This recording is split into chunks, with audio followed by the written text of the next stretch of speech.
अपना मंदिर अलग बनवा लो, हमारे ठाकुर जी को हाथ मत लगाना। ऐसे राजा अम्बरीश अब जब एक दूसरे बात ही नहीं करेंगे तो पति पत्नी काय के मना कर दिया।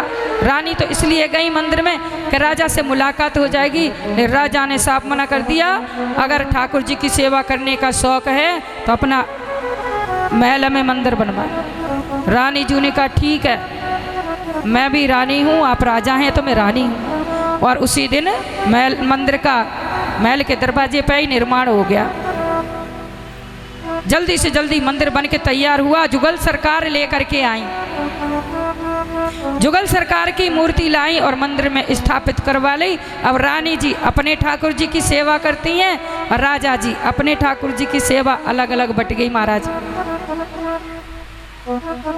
रानी जी अपने ठाकुर जी की सेवा करती हैं ना, तो उनको भजन भी सुनाती हैं। राजा को भजन आता ही नहीं, सुनाएंगे क्या। राजा जी सेवा करते हैं, भोग लगाते हैं, श्रृंगार करते हैं, चले जाते हैं। और रानी जी तो अपने ठाकुर जी को भजन भी सुनाती हैं। एक दिन महाराज रानी जी भजन सुना रही थी और राजा वहां से गुजरे। उन्होंने भजन सुना रानी जी के कानों का, बड़ा मधुर भजन। बजाएंगे नहीं, मैं ऐसे ही बोल दूंगी, ठीक है। अगर थोड़ा थोड़ा टुनुन टुनुन कर रानी जी सुना रही है अपने ठाकुर जी को भजन। बसाओ मोरे नैनन में नंद नंद, बसाओ मोरे नैनन में देवचंद, बसाओ मोरे नैनन में देवचंद। श्याम गौर वरण वृषभानु नंदिनी, गौर वरण वृषभानु नंदिनी। श्याम वरण नंद नंद, बसाओ मोरे नैनन में देवचंद। नील बसन वृषभानु नंदिनी, नील बसन वृषभानु नंदिनी। पीत बसन नंद नंद, बसाओ मोरे नैनन में देवचंद। करुणामयी राधा रानी बड़ी करुणामयी है। करुणामयी वृषभानु नंदिनी, करुणामयी वृषभानु नंदिनी। करुण रूप नंद नंद, बसाओ मोरे नैनन में देवचंद। राजा ने जब इतनी मधुर वाणी सुनी, पहरेदारों से पूछा कि तुम्हारे रानी जी के मंदिर में ठाकुर जी को भजन कौन सुनाता है। पहरेदारों ने कहा हमारी रानी जी श्रृंगार करके भजन सुनाती हैं, भोग लगा के ठाकुर जी को। अच्छा, बड़ा सुंदर भजन गा रही थी। रानी जी से कहना कि हमारे ठाकुर जी को भी भजन सुना दें। रानी जी से कहना हमारे ठाकुर जी भी, उनको भी भजन बहुत पसंद है, तो उनको भी भजन सुना दें। पहरेदारों ने दूसरे दिन रानी जी भजन सुना रही थी। पहरेदारों ने बताया कि महाराज कह के गए आज आप उनके ठाकुर जी को भी भजन सुना देना। रानी जी ने कहा अच्छा, अपने महाराज से कहना उनके ठाकुर जी को भजन सुनने का शौक है तो मेरे ठाकुर जी के पास आए और उनके पास बैठे, मैं सबको सुना दूंगी। मैं क्यों जाऊं, उन्होंने तो अपने मंदिर में आने का मना किया है। मैं क्यों जाऊं उनके मंदिर में उनके ठाकुर जी को भजन सुनाने। अब महाराज राजा रोजाना अपने ठाकुर जी को झूले में या ऐसे सिंहासन पर बैठा करके आए करें और रानी जी के पास बैठे और ठाकुर जी को ठाकुर जी के पास बैठाएं और रोजाना ठाकुर जी भजन सुन के जहाँ उनकी ड्यूटी लग गई। अब महाराज जब रोज आना जाना होता है तो बातें भी हो जाती हैं, बातें भी हो जाती हैं। तो भैया आगे प्रेम कहानी शुरू हुई और उनके 3-4 बालक हुए। किसी पुराण में तो 10 बालकों का वर्णन है। उनका वंश चल गया राजा का, ठाकुर जी ने चलवाया। बोलो ना प्यार से राधे, बोलो ना भाव से राधे राधे। एक राजा है सरियाती, इनकी कन्या है सुकन्या। एक बार राजा सरियाती अपने सब बच्चों के साथ वन विहार करने के लिए गए, सेना साथ में ले गए और ये चले गए चमन ऋषि के आश्रम में। चमन ऋषि के आश्रम पे पहुंच गए महाराज। उस वन में चमन ऋषि तपस्या करते करते उनकी बावी बन गई, मिट्टी इतनी हो गई वो ऐसा लगता था कि मिट्टी का ढेर है। उसमें अंदर चमन ऋषि बैठे थे, तपस्या कर रहे थे। सुकन्या की सखियां थी बहुत सारी और वो इधर उधर घूमने लगी और उन्होंने जाकर के सुकन्या ने देखा इस बावी में कोई चीज़ चमक रही है और 2 कांटे उठाए और दो चीज़ें चमकती हुई दिखाई दी, दोनों में कांटे चुबा दिए तो खून की धारा बह निकली और वहाँ जितनी सेना थी राजा की, जो कर्मचारी थे, हाथी घोड़ा, सबका मलमूत्र बंद हो गया। दर्द से तड़पने लगे, सबके सब दर्द से तड़पने लगे। राजा ने कहा जरूर कुछ न कुछ अनर्थ हुआ है, किसी ने चमन ऋषि का अपराध कर दिया लगता है। ऐसा कैसे हो गया? जब खून की धारा बही सुकन्या घबरा गई और दौड़ती हुई पिता के पास आई और कहने लगी कि पिताजी ये अपराध मुझसे हुआ है, मुझसे बड़ी भूल हो गई और मैंने 2 चमकती हुई चीज़ें देखी, मैंने सोचा कोई मणि है और मैंने कांटे छेद दिए और उसमें खून की धारा बह रही है। राजा ने कहा कि पुत्री तूने ये अच्छा नहीं किया, उस बावी में चमन ऋषि बैठे थे और तूने उनके नेत्र फोड़ दिए। दौड़ करके वहाँ गए और ऋषि से क्षमा मांगी, ऋषि को बाहर निकाला और क्षमा मांगी और अपनी पुत्री को ऋषि की सेवा में दे दिया। गलती इसकी है, सजा यही भुगतेगी। ऋषि की सेवा में उन्होंने सुकन्या को छोड़ करके अपनी सेना लेकर के चले आए कि अगर ऐसा नहीं करेंगे तो राजा ऋषि शाप दे देंगे और मेरा राजपाट सब कुछ नष्ट हो जाएगा। इसलिए अपने कन्या को ऋषि की सेवा में छोड़ करके राजा सरियाती चले आए।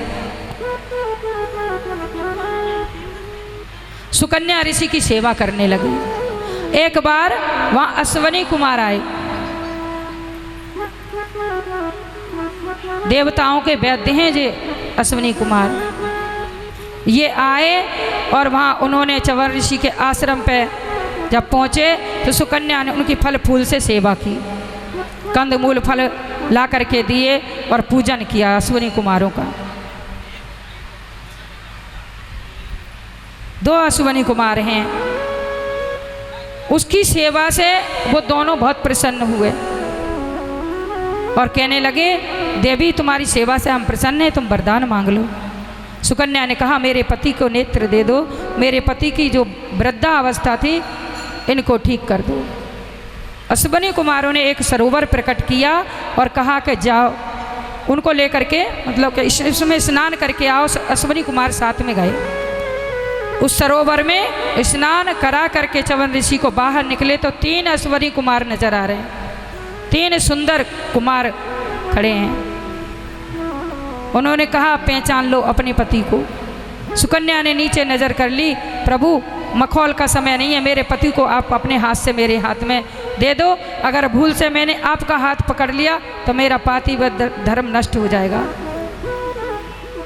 अश्वनी कुमार प्रसन्न हुए और उन्होंने सुकन्या के हाथ में चमन ऋषि का हाथ दे दिया। बोलिए कृष्ण कन्हैया लाल की जय। जय श्री राधे श्याम, जय जय श्री राधे। बोलो ना प्यार से राधे राधे, बोलो ना भाव से राधे राधे। एक बार और प्रेम से राधे राधे। देखो हम आज ही आपको बुलवा रहे हैं, कल से नहीं आएंगे। कल से नहीं कहेंगे।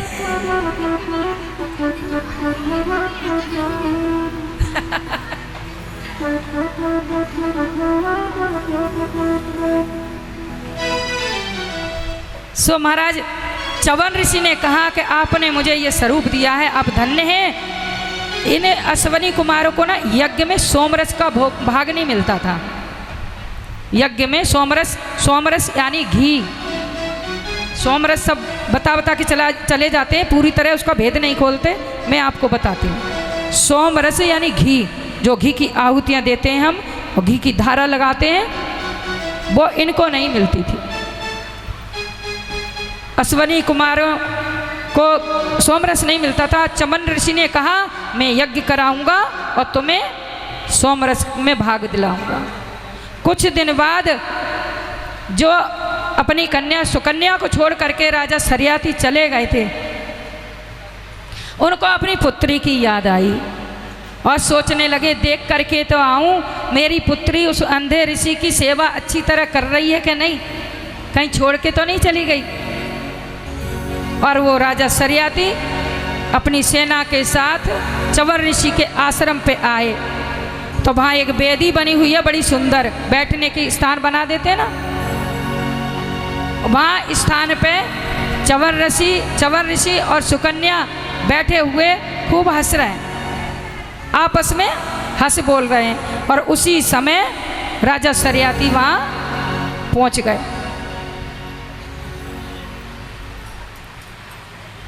राजा ने कहा हे पुत्री, तूने तो मेरे कुल को लजा दिया।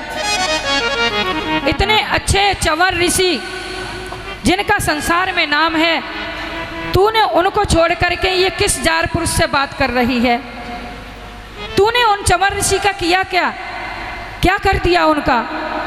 और अब इसके साथ बैठ के हंस रही है। तूने मेरा तो कुल डुबो दिया। हे कुल कलंकिनी, तूने ये क्या कर दिया? बता मेरे दामाद च्यवन ऋषि कहाँ हैं? सुकन्या कहती पिताजी सुनो तो सही। नहीं सुनूंगा तेरी बात, बता मेरे दामाद कहाँ हैं? सुकन्या बोली पिताजी बात तो सुनो, ये आपके दामाद ही तो हैं। बड़ी मुश्किल से कह पाई पिताजी सुन ही नहीं रहे हैं, गरम गुस्सा कर रहे हैं। अरे पिताजी सुनो तो सही, यही आपके दामाद च्यवन ऋषि हैं। ये च्यवन ऋषि हैं? हाँ यही च्यवन ऋषि हैं, पूछ लो इनसे, ये च्यवन ऋषि। चरणों में गिर गए, कहने लगे आप च्यवन ऋषि हैं? हाँ ससुर जी हम ही च्यवन ऋषि हैं। ये चमत्कार कैसे हुआ? आज च्यवन ऋषि स्वयं बताते हैं, आपकी पुत्री ने बहुत सेवा की, अश्वनी कुमारों की सेवा की, अश्वनी कुमारों की कृपा से मुझे ये स्वरूप मिला। च्यवन ऋषि ने फिर राजा सरियाती से यज्ञ कराया और वहाँ अश्वनी कुमारों को बुला करके यज्ञ में भाग दिलवाया। बोलिए कृष्ण कन्हैया लाल जय हो। जय जय श्री राम, राधे श्याम, जय जय श्री राम, राधे श्याम। थोड़ी सी देर हरि कीर्तन करेंगे, थोड़ी सी देर के लिए, क्योंकि एकदम से सुनी कथा भजन नहीं गाएंगे। आइए चलते हैं बाबा श्याम के चरणों में एक सुंदर सा भाव। एक बार सभी मिलकर के कह दो श्याम बाबा की जय हो। बोलिए खाटू नरेश की। ऐसे नहीं, दोनों हाथ उठा करके जब भी हमारे हिंदू धर्म में जयकारे लगाए जाते हैं दोनों हाथ सीधे बोलिए श्याम प्यारे की जय हो। आइए चलते हैं बाबा श्याम के चरणों में। ओ मेरे शीश के दानी का सारे जग में डंका बाजे, मेरे शीश के दानी का सारे जग में डंका बाजे, मेरे शीश के दानी का सारे जग में डंका बाजे, मेरे शीश के दानी का सारे जग में डंका बाजे। ये बारे न्यारे करता, ये बारे न्यारे करता, भक्तों की झोली भरता, भक्तों की झोली भरता।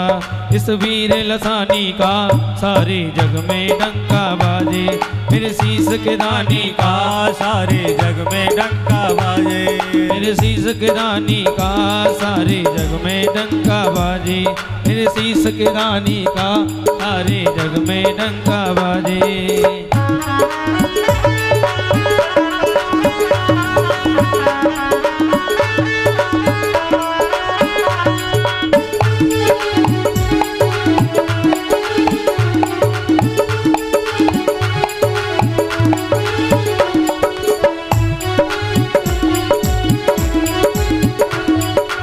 दुनिया में मेरे श्याम के जैसा कोई भी दातार नहीं, इस दुनिया में मेरे श्याम के जैसा कोई भी दातार। जो मांगो वो मिल जाता है, ये करे कभी इनकार नहीं। जो मांगो वो मिल जाता है, ये कभी कभी इनकार नहीं। इस ज्योतन रानी का सारे जग में डंका बाजे, मेरे शीश के रानी का सारे जग में डंका बाजे, मेरे शीश के रानी का सारे जग में डंका बाजे।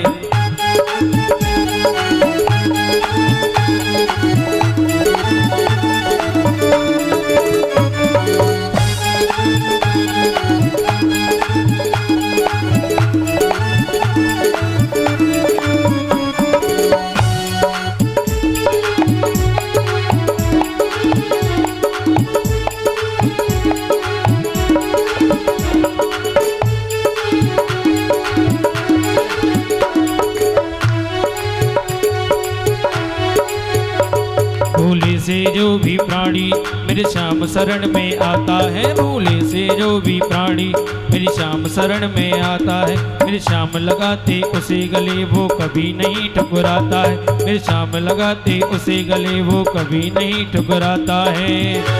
तेरी अमर कहानी का सारे जग में डंका बाजे, मेरे शीश के दाने का सारे जग में डंका बाजे। आइए ऐसे नहीं, दोनों हाथ ला करके सीधे सीधे सीधे आकर ताली बजा दे। मेरे शीश के दानी का सारे जग में डंका बाजे, मेरे शीश के दानी का सारे जग में डंका बाजे, मेरे शीश के दानी का डंका बाजे, मेरे शीश के दानी का सारे जग में डंका बाजे।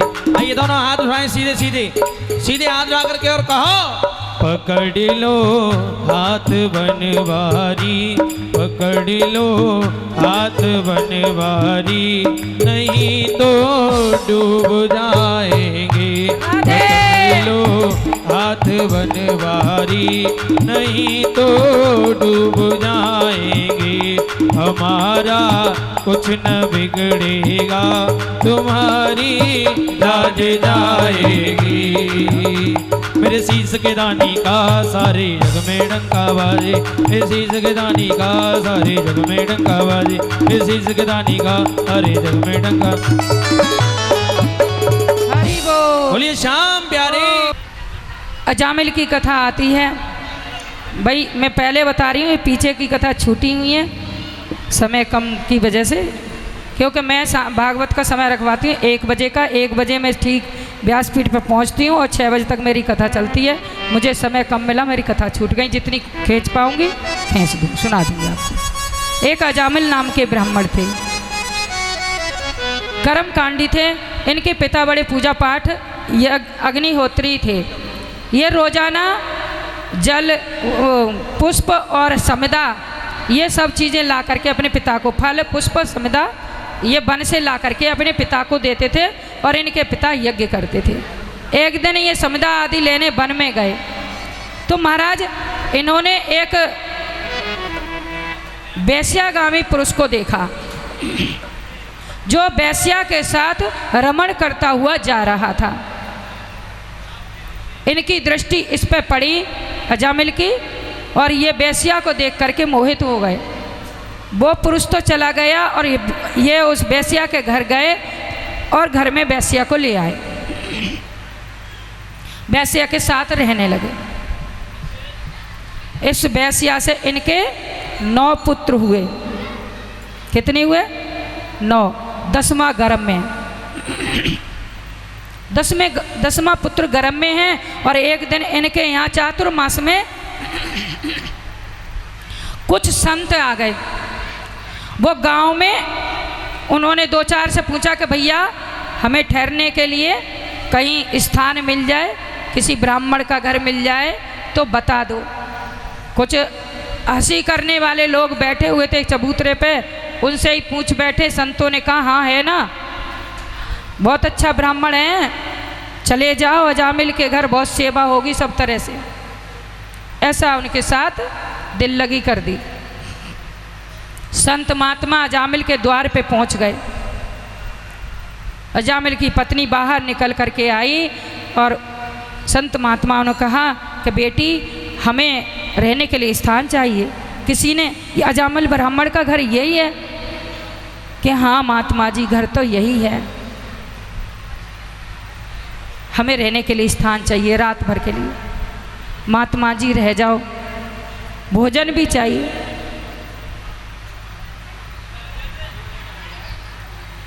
महात्मा जी से अजामिल की पत्नी ने कहा, महात्मा जी आप मेरे हाथ का भोजन ना ही करें, वो मर्यादा में थी तो अच्छा है, मैं आपको भोजन बनाने की सामग्री देती हूँ और आप स्वयं भोजन बनाएं। महात्मा जी ने भोजन बनाया और भोजन पा करके जैसे घर में घुसे ना, माहौल से ही उन्होंने जान लिया कि हमें हंसी मजाक करके इनको यहाँ भेज दिया, हमको भेज दिया, गलत घर में भेज दिया।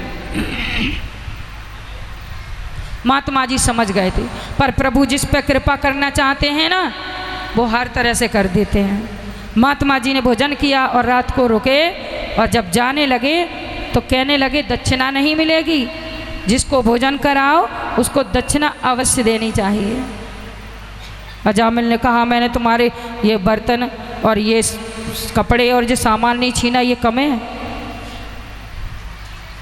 दक्षिणा का मांगते हो हमसे, हम तो ये छीन लेते, रास्ते के गिरों का ये छीन लेते हैं, तुम्हारा छोड़ दिया, ये कम है दक्षिणा। महात्मा ने कहा मुझे धन की दक्षिणा नहीं चाहिए, तो फिर तुम्हें क्या चाहिए? कि देखो तुम्हारे 10वां, तुम्हारी पत्नी गर्भवती है, तुम्हारे 10वां पुत्र होने वाला है, इसका नाम नारायण रख लेना, इसका नाम नारायण रख लेना। अजामिल ने कहा ठीक है, इसमें कौन सी बड़ी बात है, नाम कोई ना कोई रखना है, नारायण रख लेंगे। जब पुत्र पैदा हुआ तो नाम नारायण रखा गया। 10वां पुत्र है और अजामिल उससे बहुत प्रेम करते हैं। अजामिल की आयु कितनी है? 85 बरस, बुढ़ापे में पुत्र पैदा हुआ, नाम रखा गया नारायण। अब अजामिल को उस नारायण के अलावा और कोई नहीं दिखता, पीछे के 9 पुत्रों को तो बिसरा ही दिया। अब जो भी कहते हैं नारायण से, नारायण भोजन कर लो, नारायण जल पी लो, नारायण इधर आओ, नारायण शोर मत मचाओ, नारायण यहाँ बैठो, नारायण ये खा लो, नारायण हमारे साथ चलो, नारायण इधर आओ, नारायण मेरे साथ सो जाओ। दिन रात नारायण का नाम, प्रिय बेटा था। मृत्यु का समय आ गया, छोटा बालक बाहर खेल रहा है। अजामिल की मृत्यु का समय आया और भगवान यमराज के जो दूत हैं वो अजामिल को आकर के फांसी का फंदा गले में डाल करके खींचने लगे आत्मा को, अजामिल की आत्मा को। अजामिल घबरा गए और जोर से चिल्लाने लगे, नारायण तुम कहाँ हो, नारायण बेटा तुम कहाँ हो, जल्दी आओ, मुझे बचाओ, ये लोग मुझे मार रहे हैं। अजामिल ऐसे जोर जोर से चिल्ला रहा है, आओ नारायण बेटा आओ। जब नारायण नारायण की पुकार की अजामिल ने, तो भगवान नारायण के चतुर्भुज पार्षद अपना विमान लेकर के दौड़े चले आए, महाराज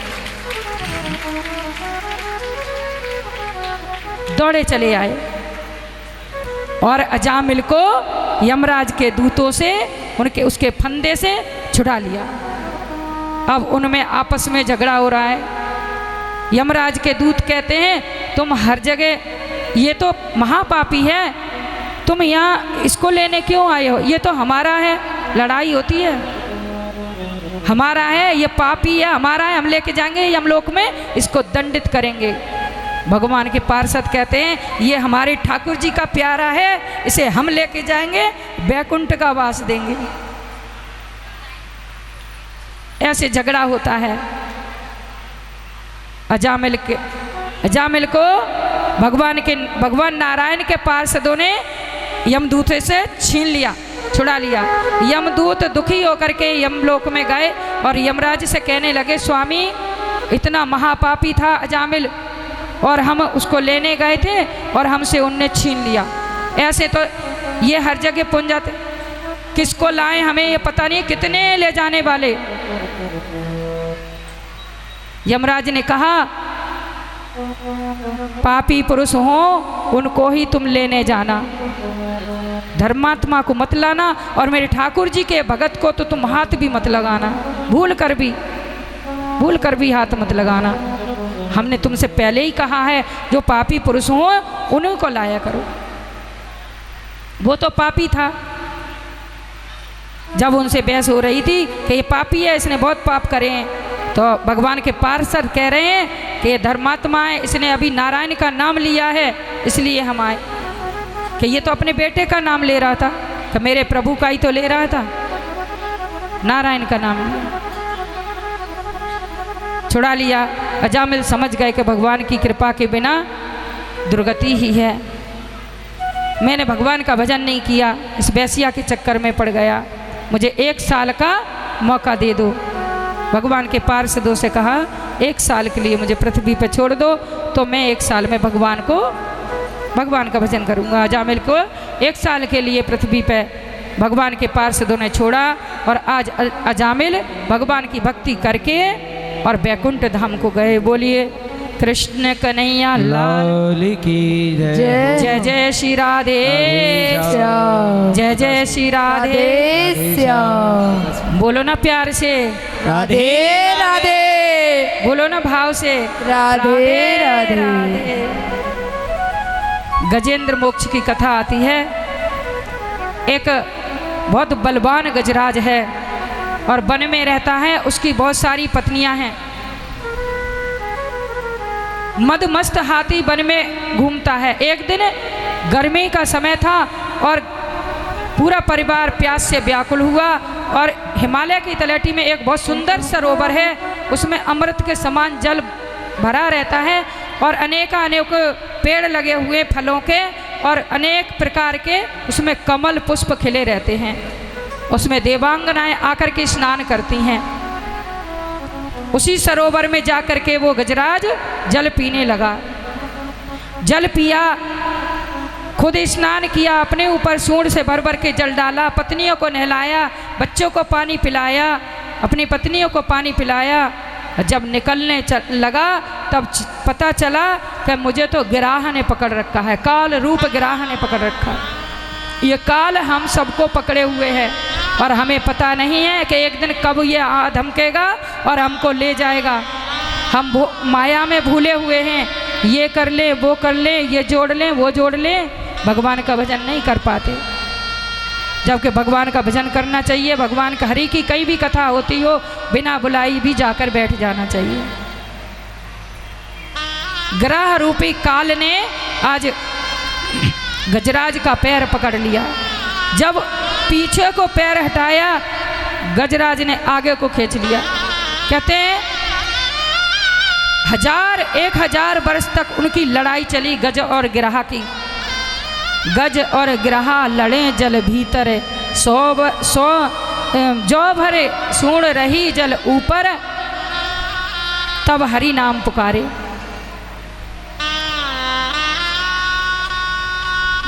जो गिरहा है ना, ये जल का जीव है, इसकी शक्ति कम नहीं हुई, क्योंकि इसने गजराज का पैर भी पकड़ रखा था, उससे उसको खून भी मिल रहा था, उसकी ताकत, जल की ताकत, और गजराज को खाना नहीं मिल रहा था। गजराज दुखी था, उसकी शक्ति क्षीण होती गई। उसकी पत्नियां, बच्चे और जो जान पहचान के जो रिश्तेदार थे सब आए, सबने गजराज को बचाने की कोशिश की, हार गए, कोई बचा ना सका, सब छोड़ के चले गए। बनी बनी की साथी दुनिया है, बिगड़ी का कोई नहीं है। गजराज अकेला ही दुख उठा रहा है। और जब गिरहा ने अंदर खींच लिया और थोड़ी सी सूंड बाहर रह गई, तब भगवान की याद आई, हे प्रभु आपके अलावा और मुझे कोई बचाने वाला नहीं है। हे नारायण, हे हरि, अब तो आपका ही सहारा है। और गजराज ने एक पुष्प उठाया, कमल का पुष्प तोड़ा और सूंड में दबा करके ऐसे हरि के लिए, हे प्रभु ये पुष्प आप स्वीकार कीजिए और मेरी प्राणों की रक्षा कीजिए। बोले वृंदावन बिहारी लाल की। जैसे ही भगवान गरुड़ पर बैठ करके आ रहे हैं, और अधीर हो गया गजराज। आज बहुत दुखी है, आंखों से अश्रु धारा बह रही है। और गजराज को अधीर देखा, हरि गरुड़ को छोड़ करके नंगे पांव ही सरोवर के पास कूद पड़े। बोलिए श्री हरि भगवान की जय हो। आज मेरे ठाकुर जी ने अपने सुदर्शन चक्र से ग्राह का मुंह फाड़ा और गजराज को फंद से छुड़ा लिया। बोले वृंदावन बिहारी लाल की। गजराज का फंद छुड़ा दिया। तुम बहुत लंबा कर देते हो भजन, इसलिए मौका नहीं मिलेगा आज। हम कहते हैं छोटा छोटा गाओ, एक कड़ी का गा दो बस। आज हमें कथा खींचनी है, मौका दे दें इनको। चलो मौका मिल गया, छोटा गाना। बोले वृंदावन बिहारी लाल की। जो विधि कर्म में लिखा विधाता, मिटाने वाला को कपड़ा, देने वाला कोई नहीं। भक्त पड़े पर गजवर कपड़ा, देने वाला कोई नहीं।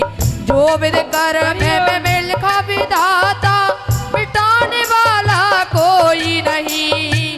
भक्त पड़े पर गजवर कपड़ा, देने वाला कोई नहीं। भक्त पड़े पर गजवर कपड़ा, देने वाला कोई नहीं। हाँ, भक्त पड़े पर गजवर कपड़ा, देने वाला कोई नहीं। भक्त पड़ा राजा हरिश्चंद्र पर, बन को चले तीनों प्राणी। भक्त पड़ा राजा हरिश्चंद्र पर, वन को चले तीनों प्राणी। भक्त पड़ा राजा हरिश्चंद्र पर, काशी के तीनों प्राणी। रोहितास को डसा सर्प ने, रोती थी उसकी माई। रोहितास को डसा सर्प ने, रोती थी उसकी माई। रोहितास को डसा सर्प ने, बचाने वाला कोई नहीं।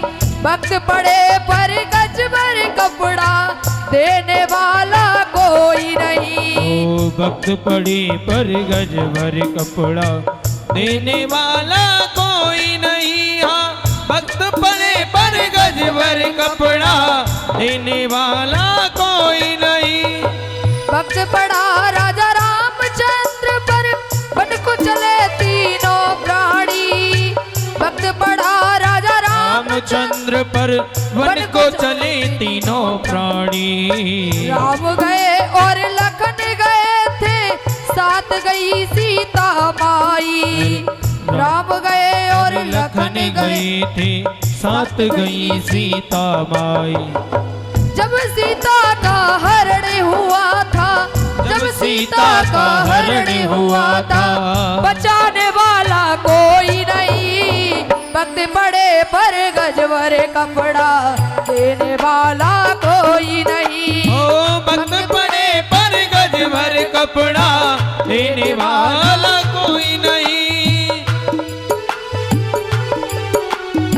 जो विधि कर्म में लिखा विधाता, जो विधि कर्म में लिखा विधाता, मिटाने वाला कोई नहीं। भक्त पड़े पर गजवर कपड़ा, देने वाला कोई नहीं। हाँ, भक्त पड़े पर गजवर कपड़ा, देने वाला कोई नहीं।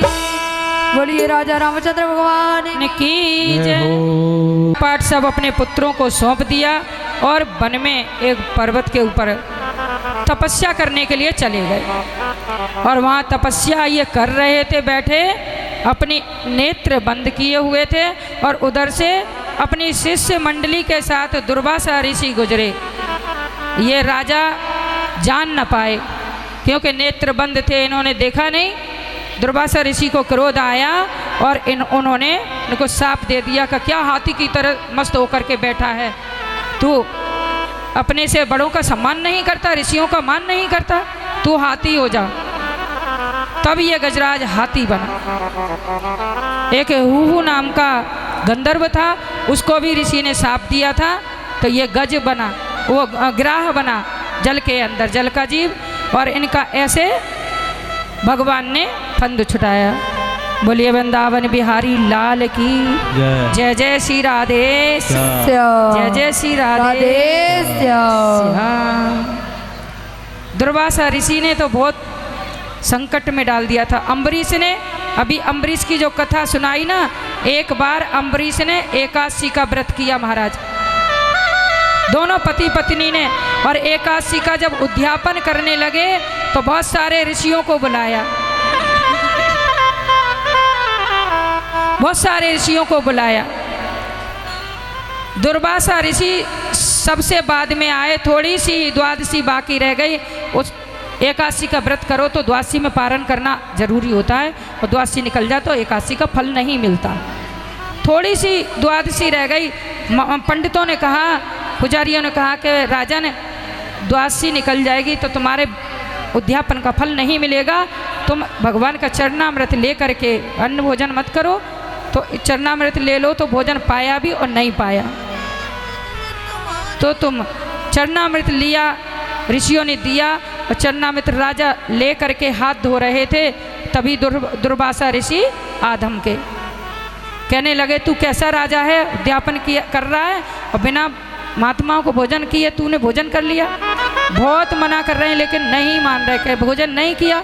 दुर्वासा ऋषि इतने क्रोधित हैं, नहीं मान रहे, और एक कृत्या अपनी लटा उखाड़ी और कृत्या प्रकट की और अम्बरीश की तरफ भेज दी कि इसको भस्म कर दो। कृत्या जैसे दौड़ी, अम्बरीश की रक्षा में भगवान का सुदर्शन चक्र रहता था 24 घंटे। सुदर्शन चक्र दुर्वासा ऋषि के पीछे पड़ गया, दुर्वासा जी आगे आगे, सब जानते हैं कथा। दुर्वासा ऋषि आगे आगे, सुदर्शन चक्र पीछे पीछे, तीनों लोकों में भ्रमण करते फिरे, कहीं बैठने तक का ठौर नहीं मिला, किसी ने बैठने का भी ठौर नहीं दिया। वैकुंठ में पहुंच गए। भगवान नारायण से कहा, अपने चक्र को रोक लो। नारायण ने कहा, इसको मैंने दुर्वासा अम्बरीश की सेवा में रख छोड़ा है, अम्बरीश ही इसको रोक सकते हैं, उन्हीं की शरण में जाओ। और दुर्वासा ऋषि दौड़ करके आए, अम्बरीश के आगे लंबे लेट गए, प्रणाम करने लगे, त्राही माम। अम्बरीश ने उठाया उनको, आप महात्मा हैं, मेरे पैरों में ना, मुझे पाप का भागी मत बनाइए। अम्बरीश ने दुर्वासा ऋषि को उठाया और आज दुर्वासा ऋषि को भोजन करा रहे। सुदर्शन चक्र को आज्ञा दी कि प्रभु इन्हें क्षमा कर दो। दुर्वासा ऋषि को क्षमा याचना हुई और अम्बरीश ने आज वही भोजन, 1 साल हो गई थी इस बात को दुर्वासा ऋषि को घूमते घूमते, 1 साल में उनकी शक्ति से भोजन वैसा का वैसा ही बना रहा, ताजी की ताजी। और वही भोजन आज सब महात्माओं ने, सब ऋषियों ने वही भोजन किया। बोले वृंदावन बिहारी लाल की जय।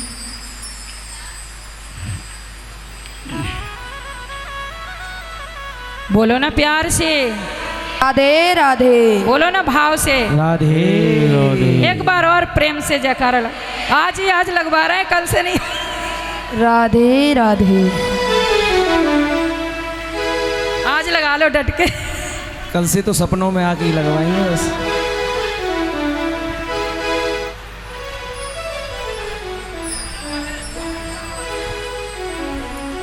एक बार भगवान अपने बालक बच्चों को लेके पिकनिक मनाने, अब तो पिकनिक कहते हैं ना, पहले वन विहार कहते थे, तो महाराज वन विहार करने बच्चों को लेके चले गए।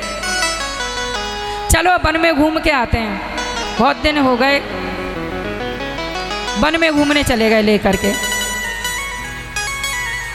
अब हाँ, घूमते घूमते एक जगह अपना बिछा लिया, कुछ टेंट लगा लिया और वहीं पे बैठ गए। और घूमते घूमते उन बच्चों को ना प्यास लग आई महाराज। भगवान के जो बालक थे उन्हें प्यास लग गई, वो जल की खोज में निकल पड़े। वहाँ वन में एक कुआं था, बहुत बड़ा कुआं, बहुत बड़ा कुआं था।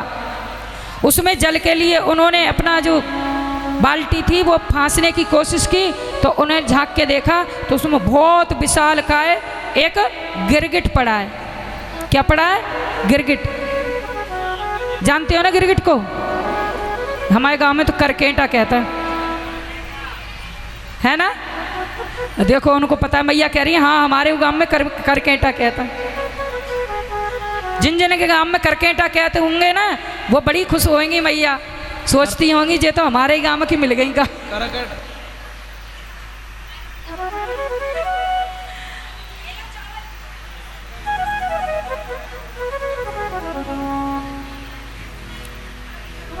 उसमें बहुत बड़ा गिरगिट पड़ा था, बहुत बड़ा गिरगिट। बच्चों ने देखा इतना बड़ा गिरगिट तो हमने आज तक नहीं देखा। बच्चों ने उसको बांध करके निकालने की कोशिश की लेकिन निकाल ना पाए।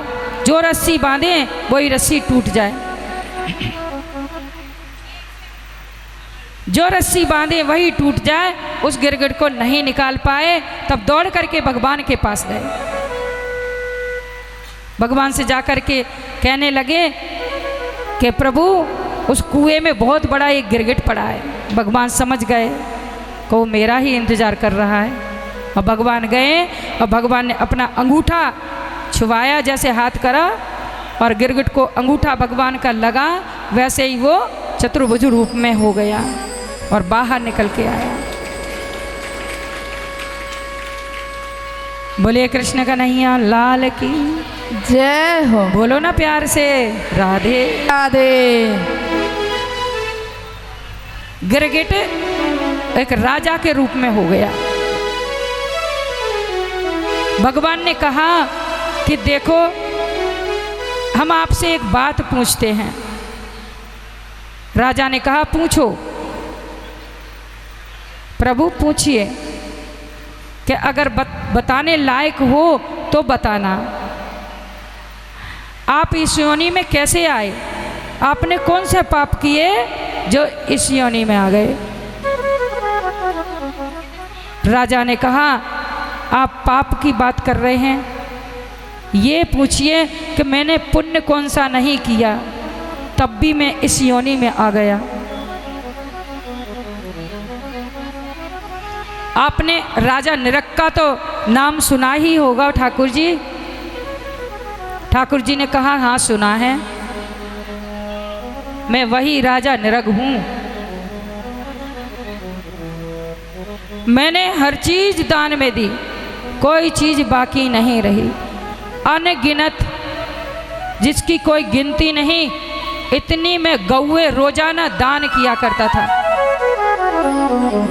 भगवान ने कहा बूढ़ी गौएं कपला गौएं देते होगे?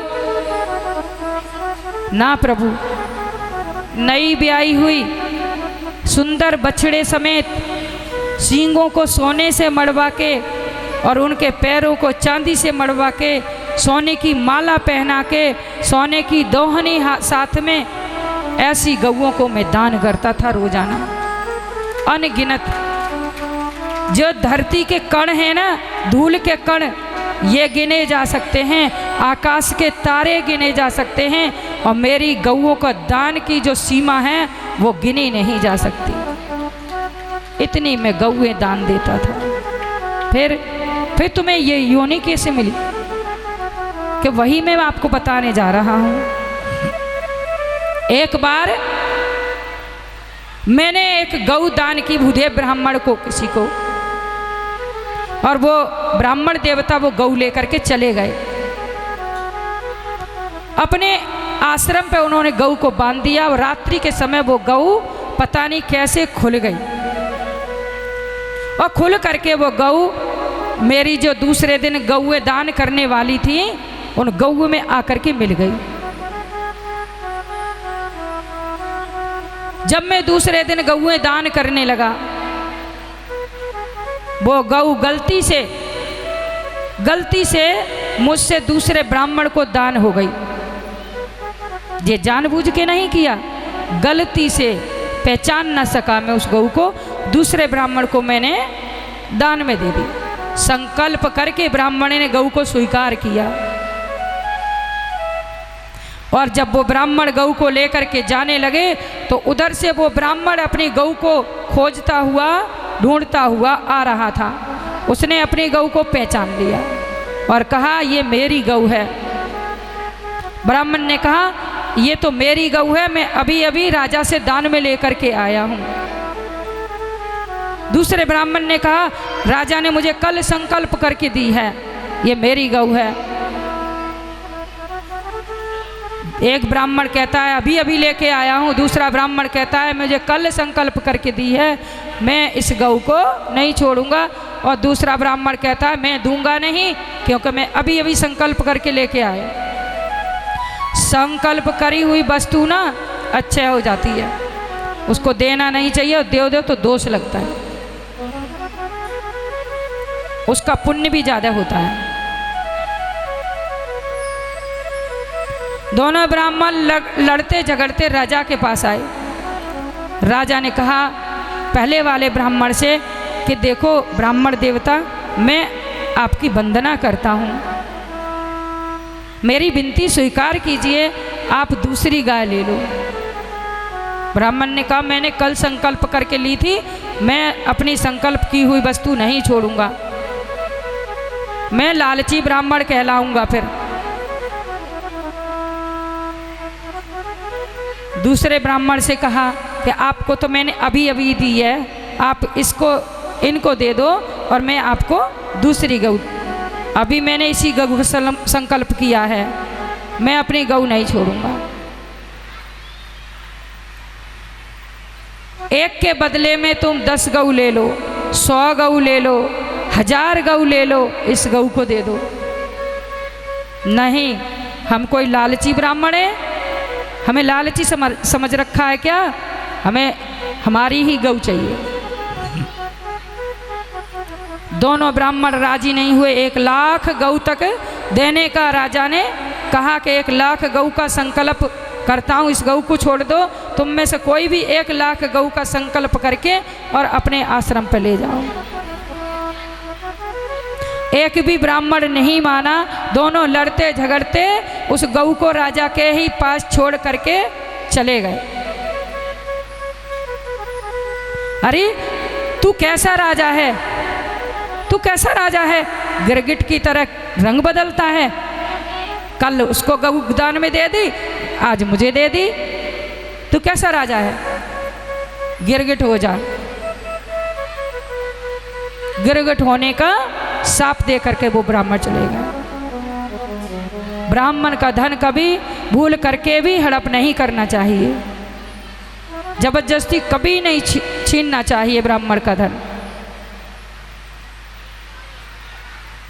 ब्राह्मण का धन छीन लेते हैं ना जो लोग, ब्राह्मण के जो एक एक आंसू का कण गिरता है ना, उससे करोड़ों पाप लगते हैं। बोलिए वृंदावन बिहारी लाल की जय। ये बात राजा जानते थे, भगवान जानते थे, हमारे कन्हैया इस बात को जानते थे, लेकिन इसलिए पूछी उन्होंने कि ये उनके जो बच्चे थे कि इनको शिक्षा मिल सके। बोलिए वृंदावन बिहारी लाल की जय हो। जय जय श्री राधे, राधे श्याम, जय जय श्री राधे, राधे श्याम, जय जय श्री राधे। राधे श्याम, बोलो ना प्यार से, राधे राधे, बोलो ना भाव से, राधे राधे। भगवान अहंकार किसी का नहीं रखते। जैसे कि हमारे बाबा पांडवों ने जब यज्ञ किया ना, युद्ध किया पांडवों ने, उनको अहंकार हो गया, मेरी वजह से युद्ध जीते। भीम कह रहे हैं, अर्जुन कह रहे हैं मेरे गांडीव की वजह से आप आपको डींग मार रहे हैं कि हमारी वजह से युद्ध जीते। बताओ ना कन्हैया, आप तो थे वहाँ, हमारी वजह से युद्ध में विजय प्राप्त हुई। कन्हैया बोले कि देखो मुझे कुछ पता नहीं है, मैं तो अर्जुन का सारथी था, तो मैं कहाँ देख पाता, मैं तो अर्जुन का रथ हाँकने में लगा था। सो मैं नहीं जानता, भगवान जानते थे। जबकि फिर भी नहीं बता रहे हैं भगवान, क्योंकि हम बताएंगे तो इनकी समझ में, अपनों की बात जल्दी समझ में नहीं आती, दूसरा कोई कह देगा तो समझ में आ जाएगी। भगवान ने नहीं बताया। भगवान कहने लगे मैं तो युद्ध में लगा हुआ था तुम्हारे सबके साथ। हाँ, ये बर्बरीक है ना, बाबा श्याम प्यारे, इनका नाम बर्बरीक है। इन्होंने पूरा युद्ध देखा है। ये युद्ध देखने के लिए आए थे। इनकी मैया ने कहा, जब घटोत्कच का वध हो गया था ना, तो इनके पिता घटोत्कच, तो उनका वध हो गया, तो इन्होंने कहा मैं भी देखूं युद्ध जाकर के कैसा हो रहा है, परिवार में ही युद्ध चल रहा है। बाबा देखने के लिए आए, नीले घोड़े पर सवार हुए, 3 बाण तरकस में धारण किए और चल दिए। इनकी मैया बोली, इनकी मैया जानती थी कि पांडव कम हैं और कौरव ज़्यादा हैं, तो हो सकता है पांडव हार जाएं।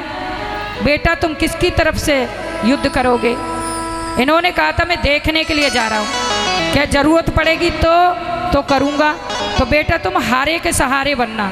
जो कोई हारे, उनको लगता था पांडव हारेंगे, तुम हारे के सहारे बनना। ठीक है मैया, वचन दे करके अपनी माँ को आए।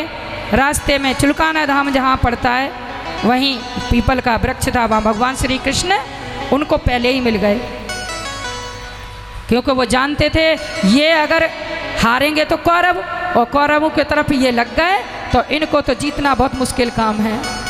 बोले श्याम प्यारे की जय श्याम हो। प्यारे की जय हो, लखदातार की जय हो, 3 बाणधारी की जय हो। बाबा आ गए। कन्हैया बोले आप किस लिए आए हैं? युद्ध देखने आए हैं और ज़रूरत पड़ी तो युद्ध करेंगे। कि अच्छा, हम कैसे माने तुम्हारे तर्कस में तो 3 ही बाण हैं, 3 बाणों से तुम कर ही क्या सकते हो? बाबा ने कहा 3 बाणों से मैं 3 लोक जीत सकता हूँ, 3 लोकों को परास्त कर दूंगा। भगवान कृष्ण बोले कैसे माने? परीक्षा ले लो, बोलो कैसे परीक्षा दे? कि अगर मान लो किसकी तरफ से, वैसे तुम्हें युद्ध करना पड़े तो किसकी तरफ से करोगे? कि जो हारेगा उसकी तरफ से। भगवान ने कहा हारेंगे तो कौरव, और उनकी तरफ लग गए तो भगवान ने कहा कि अच्छा परीक्षा लेते हैं तुम्हारी, के परीक्षा दोगे? कि बिल्कुल। ये पीपल का वृक्ष है ना, विशाल, इतना बड़ा, इसके एक ही बाण में सारे पत्ते बींद के दिखा दो, तब हम तुम्हें माने कि तुम कुछ कर भी सकते हो। बाबा ने एक बाण चलाया और सारे पत्ते बीन दिए। एक पत्ता कन्हैया ने तोड़ करके पैर के नीचे छुपा लिया था, बाण वहीं पैर के पास आकर के धरती में घुस गया। बाबा ने कहा कन्हैया वो पत्ता निकाल के दे दो। पूरे पीपल के पत्ते मेरे बाबा ने बींद के दिखा दिए। ठाकुर जी ने कहा ठीक है, हम मान गए, तुम परीक्षा में पास हो गए हो, तुम 3 लोग जीत सकते हो, 3 लोग जीत सकते हो। भगवान कहते हैं विजय तो हो जाती पांडवों की, पक्का था विजय हो जाती, लेकिन हमें एक संशय है, उसके लिए हम यज्ञ करना चाहते हैं और उसमें यज्ञ के लिए कोई महाबली हो, उसकी बलि चाहिए, उसका शीश चाहिए। अब महाबली पांडव हैं, अब पांडवों में से किसी का शीश दे दिया तो द्रौपदी का सुहाग अखंड का रहेगा, खंडित हो जाएगा। अगर मैं शीश दे दूं तो अर्जुन का रथ कौन हाँकेगा?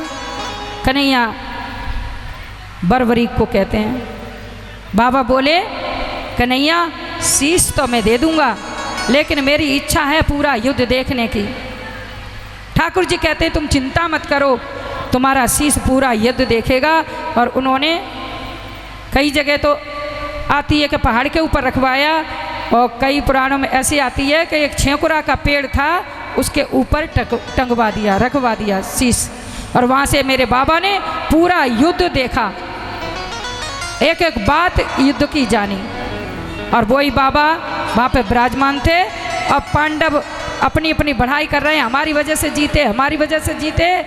ठाकुर जी कहते हैं हमें तुम्हें किसी को पता नहीं, बाबा को पता है, उसी से पूछते हैं चल के कि किसकी वजह से युद्ध जीत गए। सब के सब बाबा के पास आ गए और बाबा से पूछा। बाबा ने कहा मैंने तो सिर्फ एक ही बात देखी कि भगवान श्री कृष्ण का सुदर्शन चक्र सबके शीश काट रहा है और द्रौपदी खप्पर भर भर के खून पी रही है। इन्हीं दोनों ने ये युद्ध पूरा कर दिया।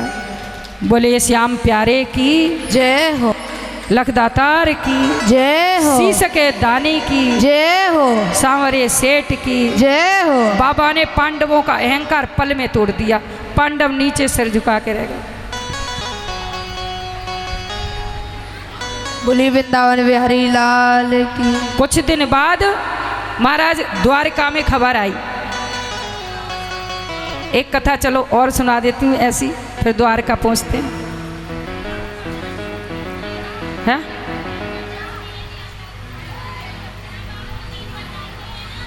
3 बाणधारी की जय, सांवरे सेठ की जय, शीश के दानी की जय, नीले घोड़े वाले की जय, एलावती के लाल की जय, जय हो। 3 बाणधारी की जय हो। श्याम प्यारे की जय हो। श्याम प्यारे की जय हो, श्याम प्यारे की जय। बोलिए हरे के सहारे की जय हो।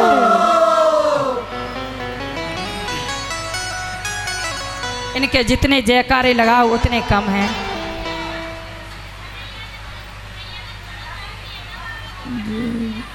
वही तो बताने जा रही हूँ, वही बताने जा रही हूँ। कन्हैया ने वरदान दिया बाबा को कि तुम्हारे ये शीश के दान से हम बहुत प्रसन्न हैं, और ये जो पांडवों का आपने अहंकार तोड़ा, इससे हम बहुत प्रसन्न हैं। कलयुग में मेरे नाम से तुम्हारी पूजा होगी। और जो जो अभी जयकारे लगाए भक्त लोग, ऐसे तुम्हारा जयकारा लगाएंगे, शीश का दानी कहेंगे, 3 बाणधारी कहेंगे, और खीर चूरमा का तुमको भोग लगेगा। और जो भगत तुम्हें भजेंगे उनका मैं जल्दी से जल्दी काम पूरा कर दूंगा। मुझे भजेंगे उनका चाहे देर लग जाए, लेकिन तुम्हारी जो पूजा करेंगे उनका काम मैं बहुत जल्दी निपटाऊंगा। बोले बांके बिहारी लाल नरेश की जय हो।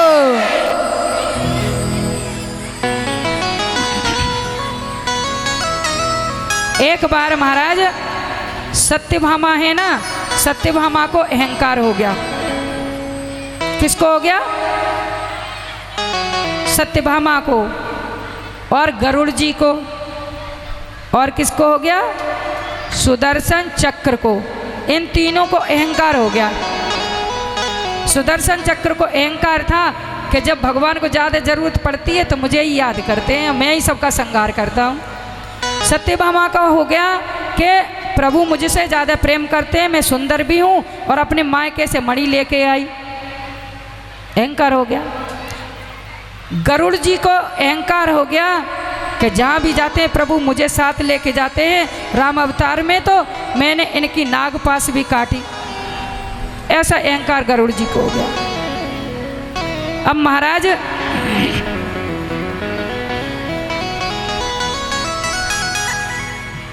बाबा के दरबार में आके प्रसाद के रूप में ले लेना, फेंको मत बाबा के प्रसाद को।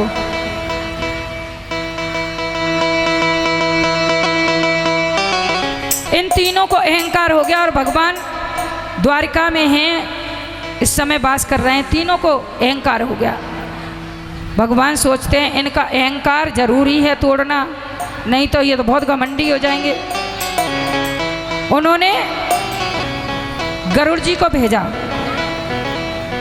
गरुड़ जी को भेजा और कहा कि जा करके हनुमान को बुला के ले आओ। किसको बुला के ले आओ? हनुमान को। गरुड़ जी गए महाराज हनुमान जी के पास, और एक बार शांति से बैठ जाओ, क्योंकि आप शोर मचाते हो तो मेरा ध्यान बट जाता है। शांति से कथा सुनिए, शोर नहीं, कथा में शोर नहीं बिल्कुल। भजन में शोर जितना मर्जी मचाओ, लेकिन कथा तो शांति से सुनी जाती है। गरुड़ जी को भेज दिया कि जाओ हनुमान जी को बुला करके ले आओ। गरुड़ जी गए हनुमान जी के पास, बोले हनुमान जी आप चलिए, आपको भगवान ने बुलाया है। हनुमान जी ने कहा, हनुमान जी भगवान के भाव समझ गए किस लिए बुलाया है। हनुमान जी कहने लगे अच्छा आप चलो, मैं आता हूं अभी। और हनुमान जी तो वहां रह गए और गरुड़ जी वापस चले गए। भगवान ने कहा गरुड़ जी मैंने आपको हनुमान को लाने के लिए कहा था। गरुड़ जी ने कहा मैं गया था, उन्होंने कहा आप चलो मैं आ रहा हूं। और हनुमान जी आए और द्वारका की बगिया में आकर के बगिया को उजाड़ने लगे। द्वारका की बगिया उजाड़ डाली, जैसे लंका की उजाड़ी इस तरह द्वारका की बगिया उजाड़ रहे हैं हनुमान जी। वहां से कुछ जो उन्होंने सिपाही लगा रखे थे दौड़ करके आए और कहने लगे कि प्रभु बगिया को हनुमान, एक बंदर उजाड़ रहा है, एक बंदर बगिया उजाड़ रहा है, इसको बंद कर दो। शांति से कथा बंद।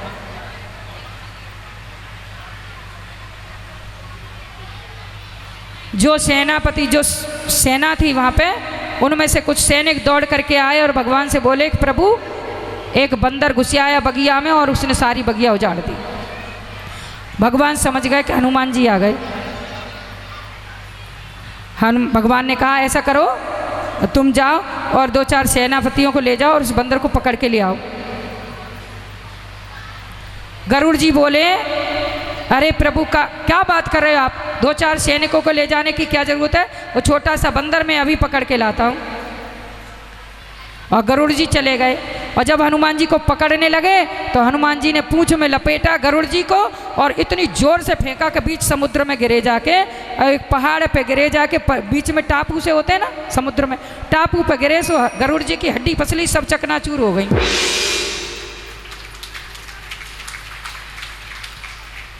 अब आगे आए हनुमान जी भगवान जी से मिलने। द्वार पे सुदर्शन चक्र का पहरा था। सो जैसे हनुमान जी घुसने लगे ना द्वार के अंदर, सुदर्शन चक्र जैसे दौड़ करके आए, हनुमान जी ने ऐसे पकड़ लिए हाथ में और दांत के नीचे दबा लिए और चबा लिए अच्छी तरह, दांत में ही दबाए रखा और हनुमान जी आगे चले गए। और वहाँ पे जाकर के हनुमान जी ने देखा कि सत्यभामा के साथ भगवान सिंहासन पर विराजमान हैं। हनुमान जी ने दंडवत प्रणाम किया और बैठ गए। बोले प्रभु मेरी माँ कहाँ है, ये दासी कौन है जो आपके साथ बैठी है। सत्यभामा लज्जित हो गई कि इसकी माँ कैसी है जो मुझे दासी बता रहा है। उन्होंने अपनी सीता मैया के लिए कहा कि प्रभु मेरी माँ कहाँ है और ये दासी कौन है जो आपके साथ में बैठी है। सत्यभामा का अहंकार सब चूर हो गया, जितनी सुंदर अपने माँ आपको मानती थी, सारा अहंकार। भगवान बोले मैंने तुम्हें गरुड़ जी को भेजा था लेने के लिए, हनुमान गरुड़ कहाँ है। अरे वो छोटा सा पक्षी, जो छोटा सा पक्षी गया था मुझे लेने, एक हाँ याद आया, उसको तो मैंने पूंछ में लपेट के समुद्र में फेंक दिया प्रभु। गरुड़ जी वहाँ से आए लंगड़ाते लंगड़ाते, कह रहे हैं प्रभु वह बंदर ने तो हमें समुद्र में ही फेंक दिया। हाँ हनुमान, मैंने सुदर्शन चक्र को पैरे पे लगाया हुआ था, वो कहाँ है। कौन सा सुदर्शन चक्र प्रभु। एक पत्ती तो थी जो मैं घुस रहा था तो मेरे सामने आ गई, सो मैंने उसे पकड़ के दांत में दबा लिया। ये तो नहीं थी, वो पत्ती निकाल के दिखा दी हनुमान जी ने। आज सुदर्शन चक्र का भी अभिमान चूर कर दिया हनुमान जी ने। भगवान किसी की ऐसी लीला करते हैं कि किसी का अहंकार नहीं छोड़। नेवले ने पांडवों का अहंकार चूर कर दिया। पांडवों ने राजसूय यज्ञ किया था, संत भोजन करके गए, हाथ धोए, उसमें लौटने लगा। भगवान ने कहा था जब ये शंख, एक शंख रखा था वहाँ पे कि दुंदुभी और शंख दोनों बजने लग जाएंगे ना, तब समझना तुम्हारा यज्ञ पूरा हो गया। यज्ञ समाप्त हुआ, दुंदुभी बजी ना शंख बजा। पांडव कहने लगे प्रभु आपने कहा था शंख बजेगा दुंदुभी बजेगी, कुछ भी बजा नहीं, और यज्ञ कैसे पूरा हुआ। तब वो कहने लगे कि कोई तुमसे त्रुटि रह गई, यज्ञ में कोई कमी रह गई। क्या कमी रह गई कि एक वाल्मीकि ऋषि हैं, उनको तुमने नौता नहीं दिया, उनको बुलाओ और नौता दे के बुलाओ, और उनको बढ़िया 56 प्रकार के भोजन बना करके द्रौपदी भोजन बनाएंगे और वो खाएंगे। वाल्मीकि ऋषि एक गुदड़ी लपेट के रहते थे। नौता देने गए, भीम को भेज दिया, नौता दे आए और सोचने लगे कैसा महात्मा है ये, इतने गुदड़ी, जानबूझ के गुदड़ी लपेट ली उन्होंने कि भीम आ रहे हैं, अहंकार जो तोड़ना। नौता दिया है, आने की कह गए, महात्मा जी आ गए भोजन करने। द्रौपदी ने बहुत सुंदर सुंदर भोजन बनाए और एक थाल में सजा करके कटोरियाँ बहुत सारी और लेकर के आई, किसी में खीर, किसी में कुछ, किसी में कुछ। ऋषि के आगे वो थाल रखा गया।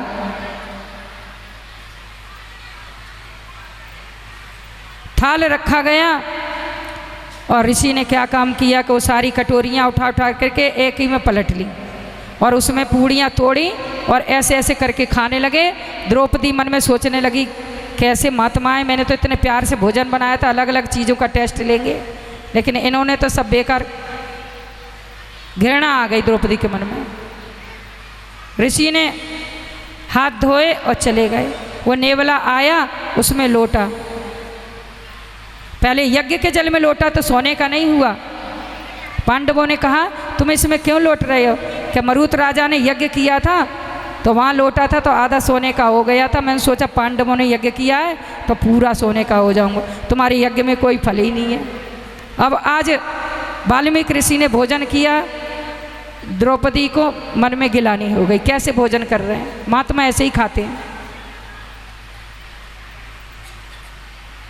शंख थोड़ा सा बजा और फिर ठंडा हो गया, नहीं बजा पूरी तरह से। क्या ठाकुर जी अब ये क्यों नहीं बजा? उन्होंने कहा द्रौपदी को गिलानी आ गई इसलिए दोबारा भोजन करा उन्हें, और द्रौपदी मन में वो ना करे, खाने दे उनको अच्छी तरह। दोबारा भोजन हुआ, द्रौपदी ने फिर भोजन का थाल लगा के दिया और महात्मा ने ऐसे ही भोजन का किया। द्रौपदी सोचने लगी खाने दो, हमें क्या लेना, कैसे भी खाओ, मैंने तो बना दिया। तब शंख बजा, उनने हाथ धोए तो वो नेवला उसमें लोट लगाने लगा तो वो भी थोड़ा सा और सोने का हो गया, मतलब सुनहरी हो गया। सोने का तो क्या, नेवला सुनहरी होता है, सुनहरी हो गया। बोले वृंदावन बिहारी लाल की जय जय हो। जय श्री राम, राधे श्याम, जय जय श्री राम, राधे श्याम। द्वारका में खबर आई कि पांडव राजसूय यज्ञ कर रहे हैं, जाओ भगवान श्री कृष्ण को बुला करके ले आओ। दूत आया और उसने इंद्रप्रस्थ जाने के लिए न्योता दिया कि पांडव आपको बुला रहे हैं, राजसूय यज्ञ करना चाहते हैं। भगवान ने कहा कि अभी जरासंध बाकी है और ये राजसूय यज्ञ होने नहीं देगा, कि सब राजाओं पे विजय प्राप्त करनी पड़ती है राजसूय यज्ञ में, सब राजा को जीतना पड़ता है और सबको जीत लेंगे, लेकिन जरासंध इसको तो धोखे से ही मारना पड़ेगा। भगवान द्वारका गए, अपना रथ तैयार किया और यज्ञ के लिए द्वारका पधारे। जब भगवान द्वारका से इंद्रप्रस्थ यानी दिल्ली में आए, जहाँ बहुत सुंदर भवन बनाया गया था पांडवों के लिए। विश्वकर्मा ने बहुत सुंदर भवन बनवाया था, जहाँ सूखा होता था, सूखा दिखता था वहाँ गीला होता था, और गीला दिखता था वहाँ सूखा होता था, ऐसा भवन बनाया था। आज भगवान वहाँ पे आए यज्ञ कराने के लिए। यहाँ से युद्ध की नींव पड़ गई। जब भगवान इंद्रप्रस्थ में घुसे उस समय इतनी भीड़ लग गई कि चारों तरफ से देखने के लिए दौड़ पड़े। कहते हैं वहाँ पे एक बारात चढ़ रही थी तो सारी बारात देखने के लिए ठाकुर जी का दर्शन करने के लिए भाग गई। दूल्हा घर में फेरों के लिए खड़ा था। घर वालों ने सोचा फेरे तो बाद में भी हो जाएंगे, पहले पंडित जी भागे कि हम भी भगवान के दर्शन कर आए। घर वाले बोले पंडित जी चले गए, फेरे कौन कराएगा, हम भी भगवान के दर्शन करें, वो भी भाग गए। अब दूल्हा दुल्हन खड़े हैं, सोच रहे हैं अब जब कोई है ही नहीं तो फेरे कहाँ होंगे, इतनी देर हम खड़े खड़े क्या करें, हम भी दौड़ के भगवान के दर्शन। वो भी भाग गए। महाराज भगवान के विवाह के मुहूर्त में भगवान का दर्शन कर रहे हैं, कितनी बड़ी कृपा ठाकुर जी की।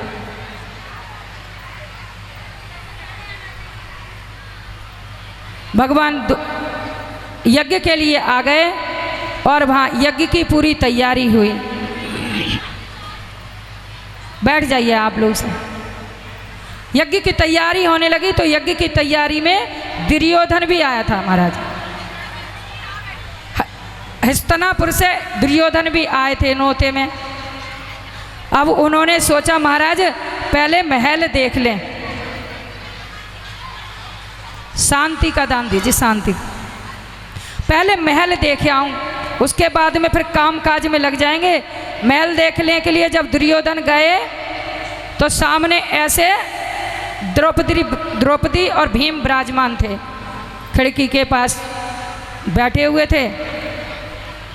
और भीम जब आगे बढ़े तो उनको लगा सूखा है, उनको लगा मतलब गीला है, जल बह रहा है, और वहाँ सूखा था। और दुर्योधन ने अपने वस्त्र ऊंचे कर लिए और जब आगे बढ़े तो उनको लगा सूखा है और उसमें धड़ाधड़ चले गए, सो पानी में डूब गए। ऊपर से द्रौपदी हंसी और बोली अंधे का पुत्र अंधा। ये बात दुर्योधन के बहुत चुभ गई और इसी का बदला लेने के लिए इतना भारी कुरुक्षेत्र में महायुद्ध हुआ, महाभारत का युद्ध हो गया। यहाँ से नीम पड़ गई युद्ध की। यहाँ से फिर बैर बैस चलता ही रहा, कभी कुछ होता रहा। यज्ञ शुरू हुआ, भगवान ने पत्तल उठाने का काम लिया। दुर्योधन को खजाने का काम दिया कि दुर्योधन को पता नहीं था ये बात। उसके हाथ में एक ऐसी रेखा पड़ी थी, जितना ये लुटाएगा उससे 10 गुना बढ़ेगा, और इसलिए कि ये पांडवों से जलता है और ये ज़्यादा लुटाएगा तो धन ज़्यादा बढ़ेगा। इसलिए दुर्योधन को भगवान ने खजाने पे बिठा दिया, खूब खर्च कर तू दिल खोल के। भगवान ने पत्तल उठाने का काम लिया। इसी तरह अपने अपने काम बांट लिए सबने। कोई महात्माओं के चरण धोने का काम किसी ने लिया, किसी ने पत्तल परसने का, ऐसे ही काम सबने बांट लिए। अब बात आई प्रथम पूजा की। प्रथम पूजा किसकी हो? जरासंध को जीतने गए। पहले जरासंध को तो जीत के लाएं।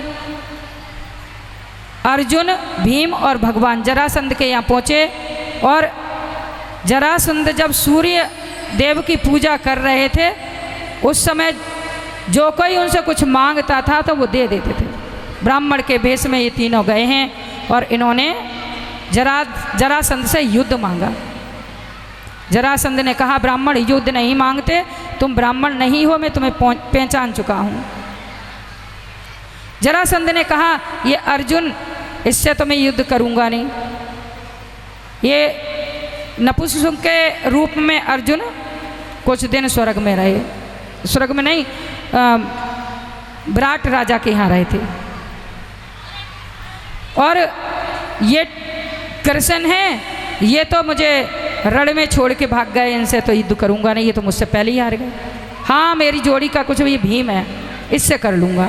भीम से गदा युद्ध हुआ और भीम पस्त हो गए। रोजाना लड़ाई होती है और जरासंध हारता नहीं। और भीम कहने लगे कि हे केशव, ये तो हारेगा नहीं, ये मरेगा नहीं, और मेरी तो हड्डी हड्डी नस नस दुख रही है, मैं तो बहुत परेशान हूँ। भगवान ने उनके शरीर पे हाथ फेरा और भीम का शरीर वज्र के समान हो गया।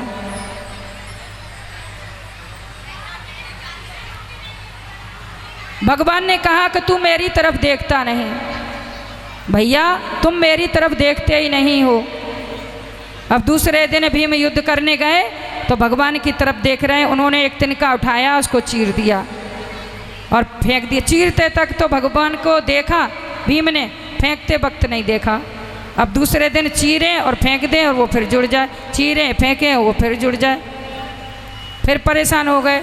शाम को फिर कहा कन्हैया ये तो मारे नहीं मरता। कि भैया तुम मेरी तरफ देखते ही नहीं, बड़े भैया कहते थे भीम से, तुम देखते ही नहीं, अच्छी तरह देखा नहीं। अब दूसरे दिन फिर देखा भीम ने तो भगवान ने तिनका चीरा, एक इधर फेंका इधर, और इस तरह जरासंध का युद्ध भगवान ने जीत लिया। अब प्रथम पूजा की बात आई कि जरासंध का पुत्र है, सहदेव नाम है इसका भी, ये बड़ा अच्छा स्वभाव का है। ये भगवान के साथ पांडवों के साथ आ गया और इसने सब राजाओं की, बहुत सारे राजा जरासंध ने कैद में बंद कर रखे थे, सबको छुड़वाया, उनको जलपान स्नान करा के नए वस्त्र पहनाए और वो यज्ञ में शामिल कर लिए। और ये सहदेव भी यज्ञ में शामिल थे। जब प्रथम पूजा की बात आई तो सबसे पहले खड़े होकर जरासंध के पुत्र ने कहा सहदेव ने कि प्रथम पूजा लायक तो भगवान श्री कृष्ण हैं।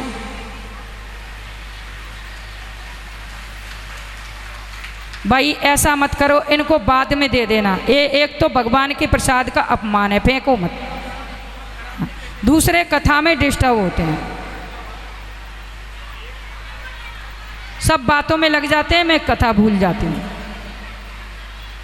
मैं धड़ाधड़ कथा पे चुपटी हूँ कि तुम्हें कथा सुना सकूँ, नहीं तो मेरे को क्या है, मैं अभी एंड कर दूँ 2 मिनट में, मुझे पल की देर नहीं लगेगी, मैं अभी कथा के अंत तक पहुंच जाऊंगी। मेरे को क्या है, 2 मिनट में सुदामा चरित्र सुनाऊंगी और 2 मिनट में परीक्षित मोक्ष सुना के आपको फ्री कर दूंगी। वैसे भी मैं जल्दी करूंगी क्योंकि 7 बजे से कह रहे हैं कि यहाँ कीर्तन वो शुरू होने वाला है, सत्संग, और व्यास पूजन भी आज सुखदेव पूजन आज ही हो जाएगा। सुखदेव पूजन हो जाएगा, कल व्यास की विदाई होगी, आज सुखदेव पूजन हो जाएगा क्योंकि सुखदेव जी आज विदा हो जाएंगे। बोलिए वृंदावन बिहारी लाल की जय। जय जय श्री राधे राधे। जय जय श्री राधे। तो मैं कहाँ सुना रही थी, हैं? प्रथम पूजा। तो प्रथम पूजा लायक तो भगवान श्री कृष्ण हैं। वहाँ शिशुपाल भी था। ये शिशुपाल महाराज इनकी बुआ का बेटा है, भगवान की बुआ का बेटा है। जब ये पैदा हुआ था ना, उस समय इसके एक नेत्र और था तीसरा। सब देखने लगे कि आश्चर्य करने लगे, कैसा बालक है।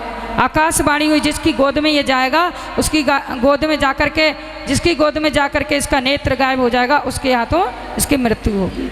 सबको बालक दिया गया और भगवान श्री कृष्ण की गोद में जब दिया तो उसका तीसरा नेत्र गायब हो गया। सब कहने लगे कि ये क्या, ये तो मामा फूफी के भाई भाई हैं, तुम क्यों मारोगे इसको। तब उन्होंने वचन दिया कि बुआ इसके 100 अपराध क्षमा कर दूंगा और 100 के बाद फिर नहीं करूंगा। आज वही शिशुपाल वहां विराजमान है। जैसे प्रथम पूजा करने के लिए पांडव चले, वैसे ही उसने गालियां देना शुरू कर दिया खड़े होकर के। भीम दौड़े गदा लेके, अर्जुन ने गांडीव उठाया, भगवान ने सबको मना कर दिया, कोई कुछ मत कहना। और भगवान गिनती करने लगे, 1 से गिनती शुरू की, 1 से गाली शुरू की, और जब 100 गाली पूरी हो गई, भगवान ने सुदर्शन चक्र उठाया और शिशुपाल का शीश धड़ से अलग कर दिया। वहाँ दंत वक्र जो था वो अपनी सेना लेकर के लड़ाई करने के लिए आ गया और भगवान ने उसके साथ थोड़ी सी देर युद्ध किया और उसका भी वध कर दिया। ये दंत वक्त और शिशुपाल ये भगवान के पार्षद थे सतयुग के, जो हमने शुरू में बताई थी कि ये मृत्यु लोक में आके 3 जन्म के लिए जन्मे थे। प्रथम जन्म इनका हिरण्याकश्यप और हिरण्याक्षिका था, दूसरा कुंभकर्ण और राम का हुआ, और तीसरा जन्म शिशुपाल और दत्तवक्र का। आज इनका उद्धार कर दिया और इनकी ज्योति भगवान के चरणों में समा गई। बोले श्री कृष्ण भगवान की। सुदर्शन चक्र जब भगवान ने छोड़ा, उस समय भगवान की उंगली कट गई, उंगली से खून बहने लगा। सब रानियां सोचती हैं कि खून बह रहा है उंगली से, तो करें क्या, सब सोचती रह गई। द्रौपदी की साड़ी जो पूजा के लिए द्रौपदी ने पहनी थी, उसका पल्ला फाड़ करके द्रौपदी ने उंगली पे लपेट दिया, ठाकुर जी के बांध दी, पट्टी बांध दी। ठाकुर जी ने कहा, सखी कहते थे ठाकुर जी द्रौपदी को, सखी ये धागे अभागे थे जो तुम्हारी पूजन की साड़ी से अलग हो गए और मेरी उंगली पे आ गए, ये पूजा में शामिल ना हो सके। द्रौपदी कहती हैं, जो ये धागे जो आपकी उंगली पे बंधे हैं, इनके भाग्य खुल गए, अभागे तो वो हैं जो मेरे तन पे रह गए।